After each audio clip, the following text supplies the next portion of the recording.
আমাদের মসজিদে 20 রাকাত তারাবির নামাজ হয়, আমি যদি 8 রাকাত পড়ে চলে আসি তাহলে কোনো গুনাহ হবে কিনা? গোসল ফরজ অবস্থায় গোসল না করে কি সাহরি খাওয়া যাবে? তারাবির নামাজ স্বামী স্ত্রী জামাতে পড়তে পারবে কিনা? ঘুম থেকে উঠতে না পারার কারণে সাহরি খেতে না পারলে কি রোজা হবে? স্ত্রীর জাকাত কি স্বামী তার নিজের টাকা থেকে দিয়ে দিতে পারবেন? জাকাতের টাকা থেকে কি এতিমখানা দান করা যাবে? রমজানে গোসলের সময় যদি কানের ভেতর পানি প্রবেশ করে তাহলে কি রোজার কোনো সমস্যা হবে? আমি একজন মহিলা, আমার প্রতিদিন এশার নামাজ রাত 12টায় পড়তে হয়, আমি চাইলে আগে পড়া সম্ভব নয়। তারাবির নামাজ এভাবে পড়তে হয়, আমি কি প্রতিদিন এভাবে পড়তে পারবো? সাহারিতে আজান চলাকালীন সময় কি পানি পান করা যাবে? রোজা রেখে ধূমপান করা যাবে কিনা? রোজা রাখা অবস্থায় পিরিয়ড হয়ে গেলে করণীয় কি? গীবত করলে কি রোজা হবে? প্রিয় দর্শক, আর বিলম্ব না করে চলুন আপনাদের প্রশ্ন উত্তর দেওয়ার পালায় প্রবেশ করি। লবি আপনি লিখেছেন রোজা অবস্থায় বাচ্চাকে মায়ের দুধ খাওয়ানো যাবে কিনা? যাবে, কোনো অসুবিধা নেই। তানজিনা আপনি লিখেছেন রোজা রাখা অবস্থায় পিরিয়ড হয়ে গেলে করণীয় কি? পিরিয়ড যদি হয়ে যায় তাহলে ওই দিনের যে সিয়ামটা আছে ওই সিয়ামটা আপনাকে পরবর্তীতে রমজানের পর রেখে দিতে হবে। আর পিরিয়ড হয়ে গেছে, এখন আপনি অন্য রোজাদার সামনে আপনি খাদ্য গ্রহণ ইত্যাদি থেকে বঞ্চিত থাকবেন এবং ওইভাবে পার করবেন। এবার শাহরিয়ার ইসলাম লিখেছেন রমজানে গোসলের সময় যদি কানের ভেতর পানি প্রবেশ করে তাহলে কি রোজার কোনো সমস্যা হবে? সামান্য পানি যদি কানের ভেতর যায় এবং সেটা যদি আপনি ঝেড়ে ফেলে দিতে পারেন, শেষ যদি আপনার থাকে তাহলে ইনশাআল্লাহ রোজা হয়ে যাবে, রোজার ক্ষতি হবে না। ইখতিয়ার হোসেন ইফতি আপনি লিখেছেন একাধিক মসজিদে তারাবি নামাজ পড়লে কি কোনো সমস্যা হবে কিনা? কোনো অসুবিধা নেই। মিলন হোসেন আপনি লিখেছেন রোজা রেখে ধূমপান করা যাবে কিনা? অনেকে বলে থাকেন যে রোজা রাখা অবস্থায় সিগারেট খেলে রোজার কোনো ক্ষতি হয় না, এটা কি সঠিক? এটা কোনো মানুষ বলে, আমি তো এই প্রথম শুনলাম। যাই হোক, কেউ যদি বলে থাকেন সেটি নেহায়াতি ভুল। ধূমপান করলেও তার ফলে রোজা ভঙ্গ হবে, কেবল এটা পান ধোঁয়াগুলো মানুষের ভেতরে প্রবেশ করে বিধায় এটি রোজা ভঙ্গের কারণ। আর রোজা অবস্থায় ধূমপান করা জায়েজ নয়, যদিও রোজা রাখা অবস্থার বাইরেও ধূমপান করা জায়েজ নয়। রোজা অবস্থায় ধূমপান করলে সেটি গুনাও হবে, আবার রোজা ভঙ্গের কারণ হবে। যদিও সন্ধ্যার পরে কেউ ধূমপান করলে গুনাহ হবে, বাট রোজা ভঙ্গের বিষয়টি সেখানে থাকছে না। এর পরের প্রশ্ন হলো, রমাদান মাসে মহিলারা রান্না করার সময় কি লবণ চেক করতে পারবেন? আমাদের মা বোনরা রমাদান মাসে রান্না করতে গিয়ে বা যে কোনো পুরুষও রান্না করতে গিয়ে যদি তরকারির লবণ চেক করতে হয়, স্বাদ চেক করতে হয়, তাহলে সেক্ষেত্রে সেটি তার জন্য জায়েজ হবে যদি এই চেকটা হয় জিহ্বা দিয়ে এবং চেক করে সাথে সাথে আবার থুতুর মাধ্যমে তিনি সেটাকে পরিষ্কার করে ফেলে দেন, অর্থাৎ গরদগরণ না করেন না গেলেন, তাহলে সেক্ষেত্রে সেটি জায়েজ হবে। যদিও এটা অ্যাভয়েড করতে পারলে সেটা বেটার এবং উত্তম। যদি কারোর সন্দেহ হয় যে রান্নাটা ঠিক মতো হলো কি হলো না, মানুষ খেতে পারবে কি পারবে না, লবণ হলো কি হলো না, কম বা বেশি হলো কি না, তাহলে সেক্ষেত্রে তিনি পরখ করতে পারবেন। তবে জিহ্বার আগায় নিয়ে সেটাকে আবার খুব ভালোভাবে থুতুর সাথে ফেলে দেওয়ার চেষ্টা তাকে করতে হবে, তিনি ফেলে দিতে হবে। এর মাধ্যমে ইনশাআল্লাহ তাআলা তার এই চেক করাটা জায়েজ হবে। তবে যাদের মোটামুটি অনুমান হয়ে গেছে, আন্দাজ হয়ে গেছে, খুব একটা প্রয়োজন হয় না, তারা এটা অ্যাভয়েড করতে পারলে অবশ্যই বেটার এবং ভালো। আলী কত লিখেছেন রোজা রেখে ফোনে কথা বলা যাবে কিনা? যাবে। খুব অতিরিক্ত কথা, অপ্রয়োজনীয় কথা বলা রোজার সাথে যায় না, কিন্তু প্রয়োজনীয় কথা তো বলতেই পারে। এরপরে নীলিমার নীল আপনি লিখেছেন তারাবির নামাজ স্বামী স্ত্রী জামাতে পড়তে পারবে কিনা? তারাবির নামাজ স্বামী স্ত্রী জামাতে পড়তে পারবে অন্য নামাজের মতো। স্বামী ইমামতি করবেন, স্ত্রী তার পেছনে থাকবেন, পাশাপাশি দাঁড়াবেন না। মায়ের আদর্শ ছেলে এদিকে আপনি লিখেছেন স্ত্রীর জাকাত কি স্বামী তার নিজের টাকা থেকে দিয়ে দিতে পারবেন? দিতে পারবেন। স্ত্রীর সম্পদের জাকাত স্বামী দিয়ে দিতে পারবেন, শর্ত হলো স্ত্রীকে জানিয়ে দিতে হবে, স্ত্রীর জানাশোনা থাকতে হবে। যেমন তিনি যদি জানেন যে তার স্বামী তার পক্ষ থেকে জাকাত দিয়ে আদায় করে দিচ্ছেন, তাহলে সেক্ষেত্রে তিনি নিয়ত করবেন। তার আমল যেহেতু নিয়তটা তার থাকতে হবে। স্ত্রীকে আপনি জানালেন না, আপনি তার জাকাত আদায় করে দিলেন নিজে থেকে, পরের স্ত্রীকে বললেন, এতে জাকাত আদায় হবে না। আপনি জাকাত আদায় করতে হলে স্ত্রীর জাকাত যে আদায় করছেন স্ত্রীকে আপনি নোটিস করবেন, তিনি নিয়ত করবেন এবং আপনি তার পক্ষ থেকে আদায় করুন, আদায় হয়ে যাবে। আর্থিক ইবাদত একজনের তরফ থেকে আরেকজন করতে পারে, তবে যার তরফ থেকে করছেন ফরজ আদায় হওয়ার জন্য তার সেটি জানা থাকবে। পারভিন আপনি লিখেছেন জাকাতের টাকা থেকে কি এতিমখানা দান করা যাবে? যাবে। এতিমখানায় এতিম গরিব বাচ্চা যারা জাকাতের হকদার আছে তাদেরকে জাকাতের টাকা দিতে পারেন, ওই ফান্ডে তাদের খরচ বহন করা হবে। মাহফুজ ইসলাম লিখেছেন আমি একজন মহিলা, আমার প্রতিদিন এশার নামাজ রাত 12টায় পড়তে হয়, আমি চাইলে আগে পড়া সম্ভব নয়। তারাবির নামাজ এভাবে পড়তে হয়, আমি কি প্রতিদিন এভাবে পড়তে পারবো? এর কারণে মাকরু হচ্ছে, বিশেষ করে মধ্যরাত পর্যন্ত দেরি করাটা মাকরু। আপনার অবশ্যই উচিত তার আগে, অর্থাৎ মধ্যরাত যেন না হয়, সূর্য ডুবা থেকে নিয়ে সূর্য অস্তমিত হওয়া থেকে নিয়ে সুবহ সাদিক পর্যন্ত যে কয় ঘন্টা হয়, এটাকে আপনি ভাগ করে এটার 50% যেখানে হবে, অর্থাৎ মাঝামাঝি যেখানে হবে তার আগে আগে পরিশেষ করার চেষ্টা করা উচিত। সেটা হয়তো কখনো 11টা 11:30 হতে পারে, কখনো কম বেশি হতে পারে সিজন ভেদে, কিন্তু আপনার নামাজ হয়ে যাবে, ফরজ আদায় হয়ে যাবে, কিন্তু এরকম দেরি করাটা অনুচিত। এর পরের প্রশ্ন হলো রোজা অবস্থায় তেল, সুরমা, আতর ইত্যাদি ব্যবহার করলে নখ বা চুল কাটলে কি রোজার কোনো ক্ষতি হবে? রমাদান মাসে রোজা অবস্থায় তেল, সুরমা, আতর এগুলো ব্যবহার করলে রোজার কোনো ক্ষতি হবে না। ঠিক একইভাবে চুল, নখ ইত্যাদি কাটলেও সিয়ামের কোনো ক্ষতি হবে না, কারণ এগুলোর কোনোটাই খাদ্য কিংবা খাদ্যের সাথে সাদৃশ্যপূর্ণ কোনো বিষয় নয়। যদি আপনি রোজা রেখে খাদ্য গ্রহণ করেন, পানীয় গ্রহণ করেন, কিংবা খাদ্য বা পানীয়ের কাজ দেয় বা এটার সাথে সাদৃশ্য হয়, এরকম কোনো কিছু আপনি করেন, তাহলে সেক্ষেত্রে সেটি সিয়াম ভঙ্গের কারণ হবে। আর রোজা রেখে একজন মানুষ যদি তেল ব্যবহার করেন, সুরমা ব্যবহার করেন, আতর ব্যবহার করেন, কিংবা চলবার নখ কাটেন, তাতে না সেটা খাদ্যের কোনো কাজ দেয়, না পানীয়ের কোনো কাজ দেয়, না তার সাথে কোনো সরাসরি কোনো সম্পৃক্ততা বা সাদৃশ্য আছে, বিধায় এগুলো করলে সিয়াম ভঙ্গ হবে না, রোজা ভঙ্গ হবে না, কোনো অসুবিধা নেই। এমনি লাবিব তানভীর লিখেছেন, গীবত করলে কি রোজা হবে? রোজার স্ট্রাকচার হয়ে যাবে, অর্থাৎ বাহ্যিকভাবে রোজা হয়ে যাবে, কিন্তু অন্তর্নিহিত যে রোজা সেটি হবে না, অর্থাৎ রোজার প্রাণ ক্ষতিগ্রস্ত হবে, যার কারণে রোজার মান কমে যাবে, কোনো কোনো ক্ষেত্রে রোজা অর্থহীন হয়ে যেতে পারে। এজন্য রোজা রেখে গীবত করা, অন্যান্য পাপের কাজ করা অনুচিত এবং দূরতে বেঁচে থাকা উচিত। সোলাইমান মাহমুদ আপনি লিখেছেন, সাহারিতে আজান চলাকালীন সময় কি পানি পান করা যাবে? জি না, আজান শুরু হওয়া মানে ফজর ওয়াক্তে শুরু হওয়া, তারপর আপনি খেতে পারবেন না। যদি আজানটা হয় আপনার তাহাজ্জুদের আজান, তাহলে সেক্ষেত্রে খেতে পারেন। চৌধুরী জাকারি আপনি লিখেছেন, আমি ব্যাংকে টাকা রেখে সুদ খাই, আমার রোজা আল্লাহর কাছে গ্রহণযোগ্য হবে কিনা? দেখুন, ব্যাংকে টাকা রেখে কেউ যদি লাভ ভোগ করে এবং সুদ খায়, সেটি গুনাহের কথা এবং হারাম বিষয়। এই হারামে লিপ্ত হওয়া জঘন্য অপরাধ। হারামে লিপ্ত হওয়া মানুষের ইবাদত বন্দেগী, তার দোয়া, এগুলো আল্লাহর কাছে কতটা গ্রহণযোগ্য হবে সেটি প্রশ্ন সাপেক্ষ বিষয়। কিন্তু এর কারণে আপনি রোজা রাখবেন যে ব্যাপারটি এরকম নয়। রোজা আপনি রাখবেন আর পাশাপাশি হারাম থেকে বেঁচে থাকার আপনার চেষ্টা করবেন। রোজাতে আপনি রোজা রেখে আপনি পান করছেন না, আহার করছেন না, যৌনতা চর্চা করছেন না, কেন? আল্লাহ তাআলা নিষেধ করেছেন সেজন্য। তো সে আল্লাহ তাআলা তো আপনাকে সুদ খেতেও নিষেধ করেছেন, সেই নিষেধাজ্ঞাটা আরো মারাত্মক। অতএব সেই বিষয়টি মাথায় রেখে আপনি ওই জায়গা থেকে সরে আসা আপনার চেষ্টা করবেন এবং অবশ্যই পাশাপাশি রোজা রাখবেন। আপনি ভাই মামুনুর রশিদ আপনি লিখেছেন, ঘুম থেকে উঠতে না পারার কারণে সাহারি খেতে না পারলে কি রোজা হবে? সাহারি খাওয়া কি আবশ্যক? যদি রমাদান মাসে কেউ ভোর রাতে সাহারি খেতে ওঠার সুযোগ না পান, এর মধ্যে ফজর ওয়াক্ত হয়ে গেছে, অর্থাৎ সাহারি খাওয়ার কোনো সুযোগই তিনি পেলেন না, তাহলে সেই ক্ষেত্রে তার রোজা হবে কিনা? উত্তর হলো তার রোজা হয়ে যাবে, তার সিয়াম হয়ে যাবে। এবং তিনি যদি কোনো কিছু না খেয়ে থাকেন, না পান করে থাকেন, অর্থাৎ সবে সাদিক থেকে নিয়ে, তাহলে সেক্ষেত্রে আলহামদুলিল্লাহ তার রোজা বিশুদ্ধ হয়ে যাবে। সাহারি খাওয়া এটি রমজান মাসে বা রমজানের বাইরে যে কোনো রোজার জন্য ফরজ বা আবশ্যিক কোনো বিষয় নয়। সাহারি খাওয়া এটি সুন্নাহ। সাহারি খাবারের মধ্যে বরকত রয়েছে, কিন্তু কোনো কারণে কেউ সাহারি খেতে পারলেন না, তারপরও তার রোজা হয়ে যাবে, তার সিয়াম হয়ে যাবে ইনশাআল্লাহ তাআলা। তানজিনা লিজা আপনি জানতে চেয়েছেন, রমজান মাসে প্রতি সেকেন্ডে মুখে থুতু আসে, এখন আমার কি করা উচিত? কোনো অসুবিধা নেই। অনেকের খালি পেটে থাকলে থুতু আরো বেশি আসে, আবার ওই থুতুর কথা মনে যত বেশি করবেন তত বেশি আরো থুতু এসছে এটি আপনি জানতে পারবেন, আপনাকে অনেক বেশি পেরেশান করবে। এটি আপনি মাথায় নেওয়ার দরকার নেই। থুতু গিললে রোজার কোনো ক্ষতি হয় না, তবে থুতুকে একসাথ করে ইচ্ছাকৃতভাবে গেরার বদভ্যাস বা বাজে অভ্যাস যদি কারো থাকে, সেটা মাকরু হবে, তাতেও রোজা ভঙ্গ হবে না। বিধায় এটা নিয়ে অরিড হওয়ার কোনো কারণ নেই। এরপরে সাকিব হাসান আপনি লিখেছেন, গোসল ফরজ অবস্থায় গোসল না করে কি সাহারি খাওয়া যাবে? যদি কারোর গোসল ফরজ হয়, তাহলে গোসল ফরজ অবস্থায় যদি আপনি সাহারি খেয়ে নেন, এই কারণে যে এখন গোসল করতে গেলে সাহারি খাওয়ার সময় আর থাকবে না, অথবা যে কারণেই হোক না কেন যে আমি পরে গোসল করব, তাহলে তার ফলেও সিয়াম হয়ে যাবে, কোনো অসুবিধা নেই। তবে অবশ্যই ফজরের সালাত আদায়ের প্রয়োজনে ফজরের সালাতের আগে আপনাকেই ফরজ গোসল করতে হবে।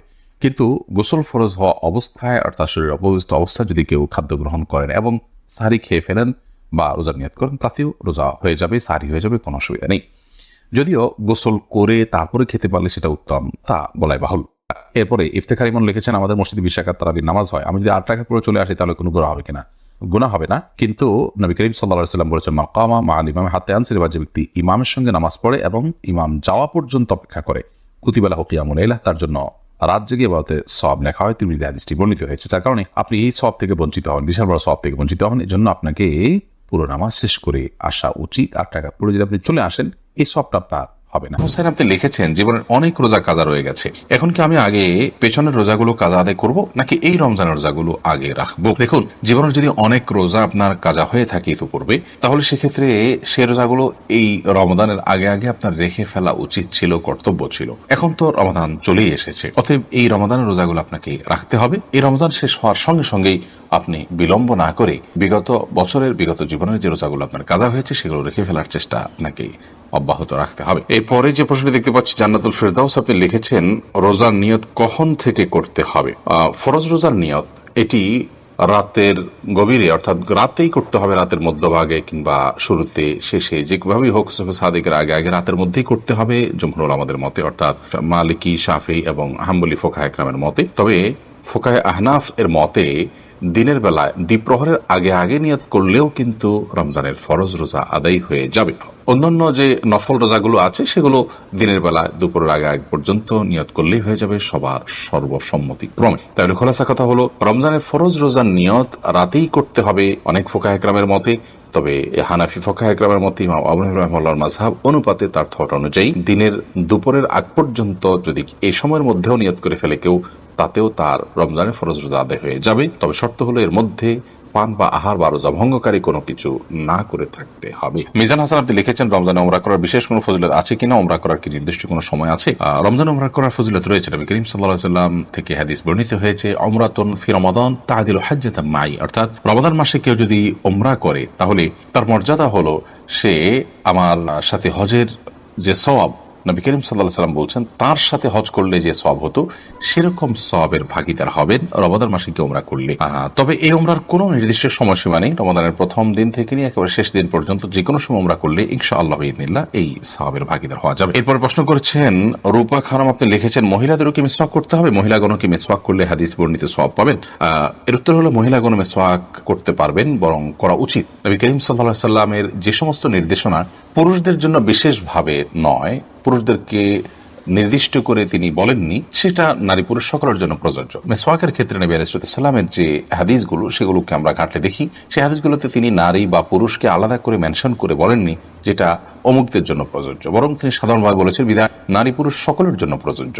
তাছাড়া মেসওয়াকের যে উপকারিতা সেটা পুরুষদের উপর যেরকম বর্তায় নারীদের উপর একইভাবে বর্তায়, বিধায় তারাও অধিক পরিমাণে মেসওয়াক করবেন। মেসওয়াকের যে জায়গাগুলো আছে সেগুলোতে মেসওয়াক অধিক পরিমাণে করবেন। মেসওয়াক বিষয়ে আমাদের একটা ভিডিও বক্তব্য আছে, কোন কোন জায়গায় মেসওয়াক করতে হবে, 7টি জায়গায় মেসওয়াক করার কথা বিভিন্ন হাদিস থেকে আমরা জানতে পারি, সেগুলোকে আমরা একত্র করে দিয়েছি।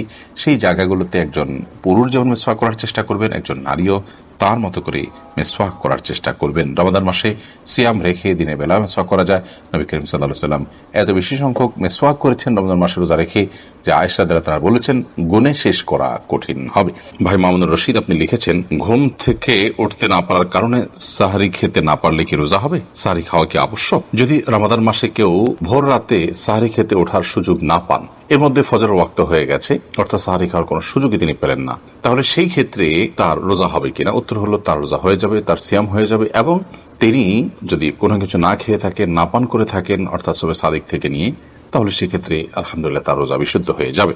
সাহরি খাওয়া এটি রমজান মাসে বা রমজানের বাইরে যে কোনো রোজার জন্য ফরজ বা আবশ্যিক কোনো বিষয় নয়। সাহরি খাওয়া এটি সুন্নাহ, সাহরি খাবারের মধ্যে বরকত রয়েছে, কিন্তু কোনো কারণে কেউ সাহরি খেতে পারলেন না, তারপরও তার রোজা হয়ে যাবে, তার সিয়াম হয়ে যাবে ইনশাআল্লাহ তাআলা। এর পরের প্রশ্ন হলো, রমাদান মাসে মহিলারা রান্না করার সময় কি লবণ চেক করতে পারবেন?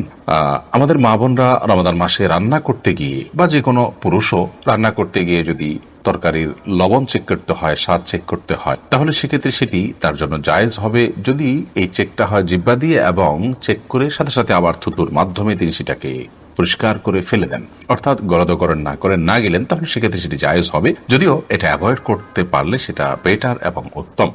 যদি কারোর সন্দেহ হয় যে রান্নাটা ঠিক মতো হলো কি হলো না, মানুষ খেতে পারবে কি পারবে না, লবণ হলো কি হলো না, কম বা বেশি হলো কিনা, তাহলে সেক্ষেত্রে তিনি পরখ করতে পারবেন। তবে জিহ্বার আগায় নিয়ে সেটাকে আবার খুব ভালোভাবে থুতুর সাথে ফেলে দেওয়ার চেষ্টা তাকে করতে হবে, তিনি ফেলে দিতে হবে। এর মাধ্যমে ইনশাআল্লাহ তাআলা তার এই চেক করাটা জায়েজ হবে। তবে যাদের মোটামুটি অনুমান হয়ে গেছে, আন্দাজ হয়ে গেছে, খুব একটা প্রয়োজন হয় না, তারা এটা অ্যাভয়েড করতে পারলে অবশ্যই বেটার এবং ভালো। এরপর ইমাম হোসেন আপনি লিখেছেন, রোজা রাখা অবস্থায় কি হিজামা করা যাবে? রোজা রাখা অবস্থায় হিজামা করা যাবে কিনা, হিজামা করলে রোজা ভঙ্গ হবে কিনা, এ বিষয়ে কাপিং থেরাপি বা হিজামা যেটাকে আমরা বলছি, এইটিকে এ বিষয়ে ফোকাহে কেরামের মধ্যে দুটি মত রয়েছে। বেশিরভাগ ফোকাহে কেরামের মতেই হিজামা করলে রোজা ভঙ্গ হবে না, কারণ আবু সাঈদ খুদরি রাদিয়াল্লাহু তাআলা বর্ণিত সেই প্রসিদ্ধ হাদিসটি থেকে আমরা জানতে পারি নবী করিম সাল্লাল্লাহু আলাইহি ওয়াসাল্লাম রোজা রাখা অবস্থায়, সিয়ামরত অবস্থায় তিনি হিজামা গ্রহণ করেছেন, অতএব এটি রোজা ভঙ্গ করবে না।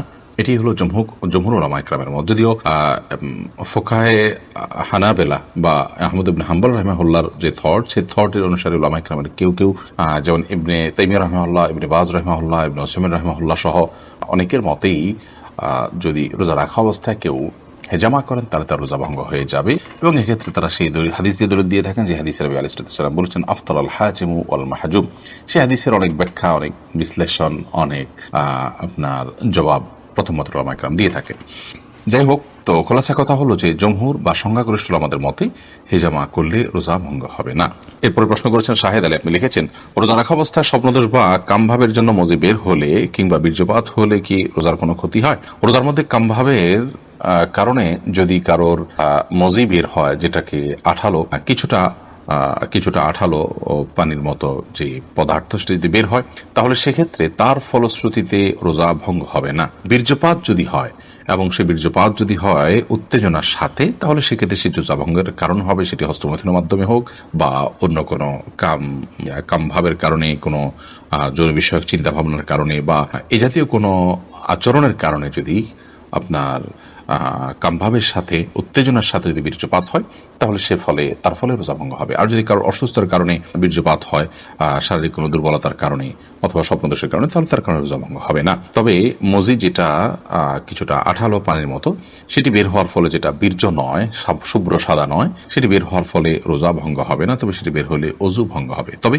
রোজা রেখে আপনার মজি বের হতে পারে এরকম কোনো চিন্তা ভাবনা, কল্পনা বা আচরণ থেকে বিরত থাকা উচিত। সিয়ামের যে মৌলিক লক্ষ্য আছে সেই লক্ষ্য সাধনের স্বার্থে এবং প্রয়োজনে। বাইয়ান আক্তার, আপনি লিখেছেন রমজানের রোজা রাখলে শুধু 1 বছরের গুনাহ মাফ হবে নাকি জীবনের পেছনের সকল গুনাহ মাফ হবে?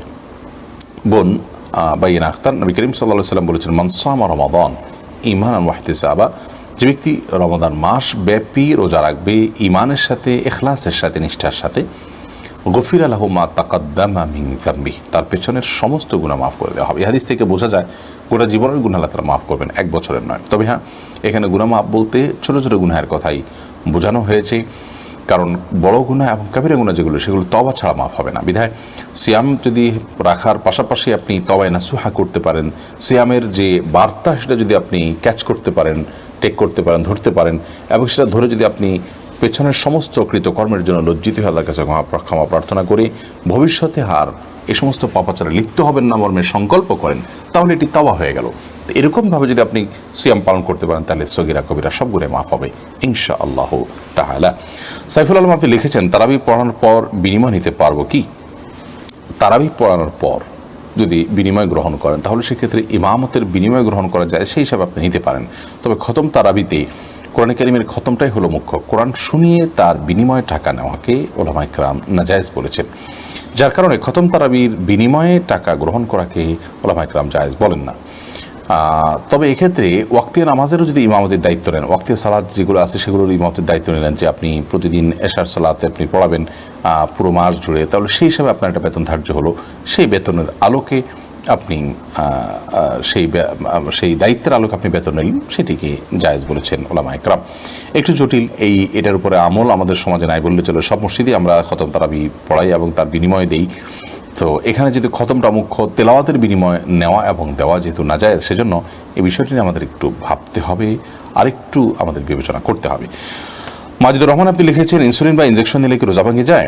ইনসুলিন বা ইনজেকশন নিলে রোজা ভঙ্গ হয় না। বিশেষ করে যে ইনজেকশন আমাদের চামড়ার নিচে বা সামান্য মাংসপেশিতে যায়, যেটা আমাদের পাকস্থলিতে যায় না, খাদ্যের কাজ দেয় না, পানীয়ের কাজ দেয় না, খাদ্য বা পানীয়ের সাথে সাদৃশ্য হয় না, সেরকম ইনজেকশন যেটা শুধুমাত্র আপনার চামড়ার নিচে ইনজেক্ট করা হয় কিংবা আপনার মাংসপেশিতে ইনজেক্ট করা হয়, এবং সেটাতে আপনার মেডিসিন থাকে সামান্য পরিমাণে, বা যেখানেই হোক ইনজেক্ট করা হয়, সেটা পাকস্থলিতে অন্তত যায় না। তো এই ইনজেকশন এবং আপনার ইনসুলিন এগুলোর কারণে রোজা ভঙ্গ হবে না। এটাই বিশুদ্ধতর মত এবং সংখ্যাগরিষ্ঠ উলামায়ে কেরাম, আরব আজম সবারই মত বলতে গেলে। সেই হিসাবে টিকাও এটা রোজা ভঙ্গের কারণ না। টিকা নিলেও রোজা আপনি থাকবে আপনার রোজা। তবে যেই ইনজেকশন আপনার খাদ্য বা পানীয়ের কাজে, ধরুন গ্লুকোজ আছে, এরকম গ্লুকোজের যে স্যালাইন আছে যদি আপনি গ্রহণ করেন, তাহলে তার ফলে রোজা ভঙ্গ হয়ে যাবে, কারণ এটা খাদ্য এবং পানীয়ের কাজ দিয়ে থাকে। সাকিব হাসান, আপনি লিখেছেন গোসল ফরজ অবস্থায় গোসল না করে কি সাহরি খাওয়া যাবে? যদি কারোর গোসল ফরজ হয়, তাহলে গোসল ফরজ অবস্থায় যদি আপনি সাহরি খেয়ে নেন, এই কারণে যে এখন গোসল করতে গেলে সাহরি খাওয়ার সময় আর থাকবে না, অথবা যে কারণেই হোক না কেন যে আমি পরে গোসল করব, তাহলে তার ফলেও সিয়াম হয়ে যাবে, কোনো অসুবিধা নেই। তবে অবশ্যই ফজরের সালাত আদায়ের প্রয়োজনে ফজরের সালাতের আগে আপনাকে ফরজ গোসল করতে হবে। কিন্তু গোসল ফরজ হওয়া অবস্থায়, অর্থাৎ শরীর অপবিত্র অবস্থায় যদি কেউ খাদ্য গ্রহণ করেন এবং সাহরি খেয়ে ফেলেন বা রোজা নিয়ত করেন, তাতেও রোজা হয়ে যাবে, সাহরি হয়ে যাবে, কোনো অসুবিধা নেই। যদিও গোসল করে তারপরে খেতে পারলে সেটা উত্তম, তা বলাই বাহুল্য। তানজিনা, আপনি লিখেছেন রোজা রাখা অবস্থায় পিরিয়ড হয়ে গেলে করণীয় কি? পিরিয়ড যদি হয়ে যায়, তাহলে ওই দিনের যে সিয়ামটা আছে, ওই সিয়ামটা আপনাকে পরবর্তীতে রমজানের পর রেখে দিতে হবে। আর পিরিয়ড হয়ে গেছে, এখন আপনি অন্য রোজাদার সামনে আপনি খাদ্য গ্রহণ ইত্যাদি থেকে বঞ্চিত থাকবেন এবং ওইভাবে পার করবেন। মাজেদ মুন্সি আপনি লিখেছেন, সাহারির মূল ও উত্তম সময় কখন? আজানের কতক্ষণ আগে সাহারি খেয়ে শেষ করা উচিত? দেখুন, সাহারির মূল এবং উত্তম সময় হলো রাতের শেষ প্রহর, রাতের 3 ভাগের শেষ ভাগ বলতে পারেন, এবং বিশেষ করে আজানের অন্তত 10-15 মিনিট আগে সাহারি খেয়ে শেষ করবেন। এটি হলো সবচেয়ে উত্তম সময় সাহারির জন্য। যদি আপনি তার একটু আগে খেয়ে ফেলেন, তাতেও সাহারির যে সওয়াব সেটি আদায় হয়ে যাবে। সাহারির ক্ষেত্রে বেশ অনেকগুলো জিজ্ঞাসা আছে, একটা ভিডিও ক্লিপ আছে আমাদের, সেখানে আমরা সাহারি সম্পর্কিত কমন 10টি প্রশ্নের উত্তর দেওয়ার চেষ্টা করেছি। সেই ভিডিওটি দেখে নিলে আশা করি এই বিষয়ে সমস্ত জিজ্ঞাসাগুলো আপনার সমাধান পেয়ে যাবেন। তবে মৌলিকভাবে এটুকু বলে রাখি যে রাতে আপনি ঘুম থেকে ওঠার পর দুপুর রাত থেকে, অর্থাৎ মাঝরাত থেকে নিয়ে ভোর রাত একটা ফজর আজানের আগ পর্যন্ত, সবে সাদেকের আগ পর্যন্ত যে কোনো সময় আপনি খেলেই সেটা সাহারি হিসাবে বিবেচিত হবে, বিশেষ করে ভোর রাতের শেষ প্রহরে 1/3 ভিতরে শেষ অংশে। আর একেবারে শেষের দিকে খাওয়াটা হলো উত্তম সওয়াবের কাজ, সুন্নাহ, বিশেষভাবে ফজিলতপূর্ণ। তবে একেবারে শেষের দিকের মানে এই নয় যে আজান হচ্ছে ভাব ঠিক সেই মুহূর্তে আপনি খেলেন, অর্থাৎ সবে সাদেকের ঠিক সঙ্গে সঙ্গে বা ওই টাইমের কাছাকাছি সময়ে আপনি খেলেন, এটি কিন্তু উত্তম নয়। বরং নবী করিম সাল্লাল্লাহু আলাইহি ওয়াসাল্লাম সাহারি খেয়ে শেষ করার পর সম্ভবত 100টি আয়াত তেলাওয়াত করার মতো সময় তার হাতে থাকতো। সে বিষয়টি আমাদের মাথায় থাকা উচিত। এবার শাহরিয়ার ইসলাম লিখেছেন, রমজানে গোসলের সময় যদি কানের ভেতর পানি প্রবেশ করে তাহলে কি রোজার কোনো সমস্যা হবে? সামান্য পানি যদি কানের ভিতর যায় এবং সেটা যদি আপনি ঝেড়ে ফেলে দিতে পারেন, সেটা যদি আপনার থাকে, তাহলে ইনশাআল্লাহ রোজা হয়ে যাবে, রোজার ক্ষতি হবে না। আব্দুল্লাহ হাফসা আপনি লিখেছেন, সংসারে অনেক বিষয় নিয়ে স্বামীর সাথে অনেক রাগারাগি করে ফেলি, আমি কি গুনাহগার হব?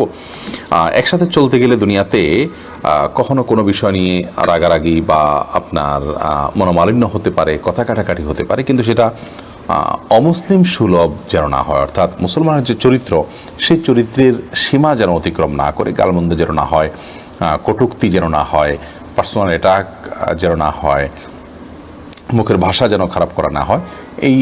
এগুলো যদি না হয় তাহলে সেক্ষেত্রে ইনশাআল্লাহ বিইذনিল্লাহ এর কারণে বড় কোনো গুনাহ হবে না। তবে যথাসম্ভব ঝগড়াঝাটি এগুলো থেকে নিজেকে বাঁচিয়ে রাখার কসরত করা, এটা নারী পুরুষ সকলের জন্য অত্যন্ত গুরুত্বপূর্ণ একটি ইবাদত। নবী করিম সাল্লাল্লাহু আলাইহি ওয়াসাল্লাম বলেছেন, মান তারাকাল মিরাআ ওয়া ইন কানা মুহিক্কা, যে ব্যক্তি ঝগড়া, বিবাদ, বিতণ্ডা, বৎসা এগুলোকে এড়িয়ে চলে, ইগনোর করে, অথচ সে সত্যের উপর আছে, যার সঙ্গে ঝগড়া করার উপলক্ষ তৈরি হয়েছে, তিনি হয়তো রং জায়গায় অবস্থান করছেন, তারপরও নিজের সত্যের উপরে, নিজে সঠিকতার উপরে থাকা সত্ত্বেও জাস্ট কথা বাড়বে, এই জন্য তিনি যদি ঝগড়াকে এড়িয়ে যান, তাহলে তার জন্য নবী করিম সাল্লাল্লাহু আলাইহি ওয়াসাল্লাম জান্নাতের মধ্যখানে সেন্টার পয়েন্টে একটি প্রাসাদের জিম্মাদারি নিয়েছেন। আর এই কারণে ঝগড়া বিবাদ এড়িয়ে চলা এটা ইমানদারের উত্তম আখলাকের অংশ। সেই চেষ্টাটি আমাদের মধ্যে অব্যাহত রাখতে হবে। বিশেষ করে রমাদান মাসে নবী করিম সাল্লাল্লাহু আলাইহি ওয়াসাল্লাম বলেছেন, রোজা অবস্থায় আপনার সাথে কেউ যদি বিতণ্ডা করতে আসে, বিতর্ক করতে আসে, বচসা করতে আসে, ঝগড়া করে, আপনি তার ঝগড়ার জবাব দেওয়ার মতো যথেষ্ট সুযোগ আছে, কিন্তু আপনি কথা বললে কথা বাড়বে, তাহলে সেক্ষেত্রে আপনি তার সাথে পাল্টা ঝগড়া না করে বলবেন, ইন্নী সায়েম, ভাই আমি রোজাদার আছি, যার কারণে তোমার ঝগড়ার প্রত্যুত্তর আমি করতে পারছি না। এটি রমাদান মাসের গুরুত্বপূর্ণ একটি আমল। এর মাধ্যমে নিজেকে ঝগড়াঝাটি এবং এ জাতীয় বিষয়াশয় থেকে নিয়ন্ত্রণ করার প্রশিক্ষণ কিন্তু আমরা লাভ করতে পারি।